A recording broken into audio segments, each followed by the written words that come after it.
This is Dan Tortora here with Dale Williams, the offensive line coach for the Syracuse Orange. Coach, how are you? I'm good. Thank you for asking. How are you this evening? I'm doing well. So, first 3 games, kind of assessing what you've seen in the trenches from your guys.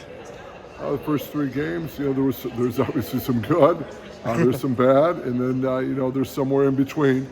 So as I tell them, you're never as good as you think you are, never as bad as you think you are, and that's why you need to go out every day and practice and play football. So there's a lot more to keep practicing for. We heard a lot about Savion Washington coming in. Just what you've seen from him at the tackle position through these first few games. Yeah, Savion came in. Has been helping us out, obviously at right tackle. He's got the size, the length that everybody wants to have, so that's the prototype, and he's a quick study, and he learned it pretty quick here. So I know, like I told him, I go, we're all saying to run the same plays, it's just the language, and you have to get used to the language and the verbiage, and then mesh with the other guys on the team. So he's fit in well, so I'm very happy to have him here. And as far as Demetrius Weatherspoon on the blind side, just what you can say about the work he's done so far. Yeah, Demetrius has lost weight, same as Savion, so they've worked on their conditioning. And Demetrius wants to do it. And Demetrius works hard, asks a lot of questions, takes the coach and tries to implement it. So, he's been doing well, holding up his own over there.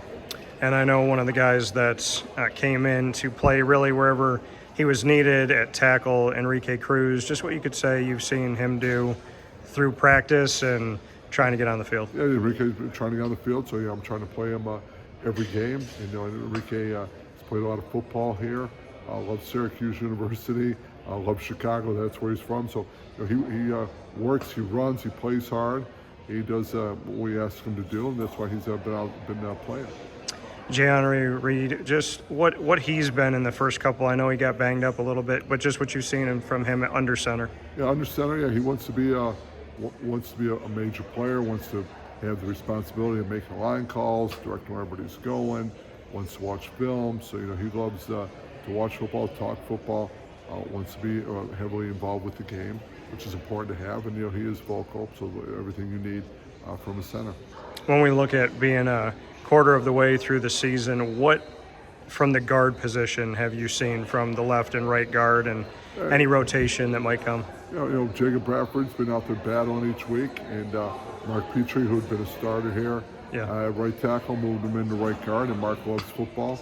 So he comes in, he studies it, asks a lot of questions. He says, Coach, I love football. Jakob Bradford's got a great attitude, comes in here all the time.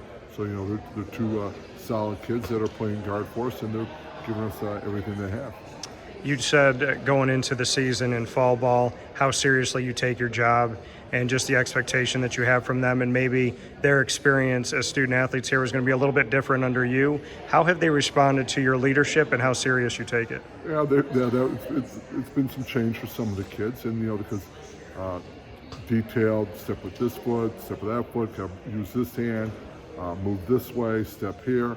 So yeah, it's everything's under a microscope and everything counts, and that's what you got to hold them accountable. And when we say to be here on time, it's be here on time. When it's got to be a class on time. So yeah, there's accountability. But in my opinion, everyone wants to be coached, right? Some want to be coached harder than others, but they should all want to be coached hard because they want to be pushed. And if you take it seriously, what you're doing as a student athlete, you want to be pushed. And I said, you're never going to take a test just in hoping you get a C. No, you take the test and you want to pass the test, you want to get an A. So it's the same thing in football. I want to pass. Well, my test is a game day. Did we pass? Did we win? That's what ultimately it comes down to.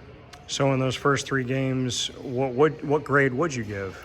Oh, they've been, as the offensive line as a whole, it's been average. I mean, it's, like I tell them, you're never as good as you think you are, you're never as bad as you think you are. And when I stop demanding, you stop giving.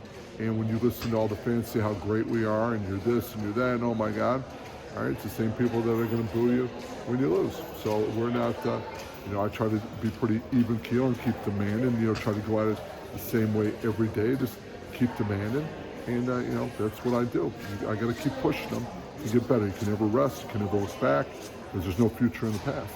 So if you're going to live in the past, there's no future in it. You got to keep moving forward every day. And every day you got to get better and you got to get better. It's like life. And head coach Fran Brown had talked about more of a balanced attack, looking at that run. What have you seen from your offensive line in practice as far as that run protection and what could be to come? Well, yeah, we work at it every day. So, it's like being at, working at the ironworks. That blacksmith that comes in, he pounds the iron, they come in. We work on run blocking every day. So you just got to call run play, and we just got to go execute it. And the kids got to work together, and it's 5 guys working together as one, making the right calls, stepping, working together. Who comes off, who climbs, and so that's where it is. And it's the same in pass pro. Got to work together. So, I don't get the highs too high and the lows too low. You just got to keep steady in. You got to keep showing them what they need to do, and you got to keep pushing them along and keep driving them. From what you've seen up to this point, what has been the best piece of the offensive line a quarter of the way through the season, and what's that place that you've really tried to hone in on the most? Well, that's a good question. I think there's, I don't know if there's anything that's been great. I mean, there's a lot of things that we've been working on, and we show a flash here. You try to not let anybody touch Kyle, throw the ball. So we worked on that. We've done some hit some screens that look pretty good. So it's a pro style attack, and so we got to work on everything in a pro style attack. It's not like we're a wing team where we're just always running the same run plays. We have to work on everything. So every day there's a big collection of drills that I have to do to get us ready for that week's game. So I'm not one that's going to say, if we done anything great, no, we do some things okay. There are other things we need to work on. Sure, there's other things we need to work on. So I don't try to say one thing good or bad. I just say we're work in progress. Come out there each game and see what we can do. Okay, that's that's how I work every day. What's been the most rewarding part of working with this team specifically?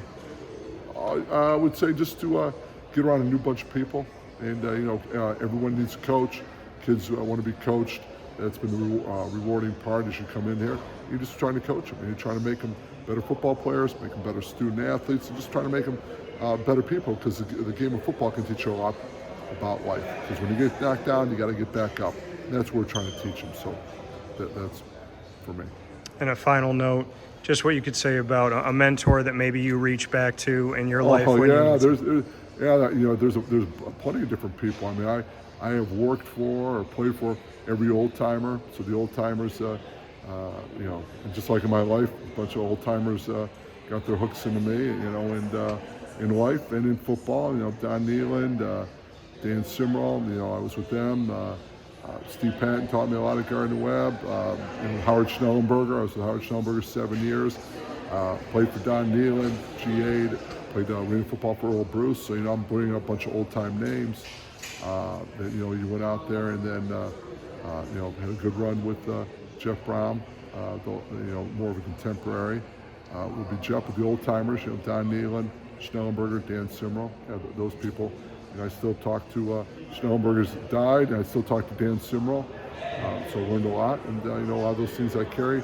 Played for him, GA for him, and then I worked with him at Finley. So Dan Simmerall and then Don Nealand. What he tried to do, Nealand was a lot like took a lot of stuff from Schembeckler, and Schnellenberger was a lot with Bear Bryant, Don Shula. So the stories you heard, the way they practiced, and the way you just tried to go out there every day and coach football, and get the kids to play hard, and get them to come out every day and play hard, and that's what we try to do. Every one of those guys.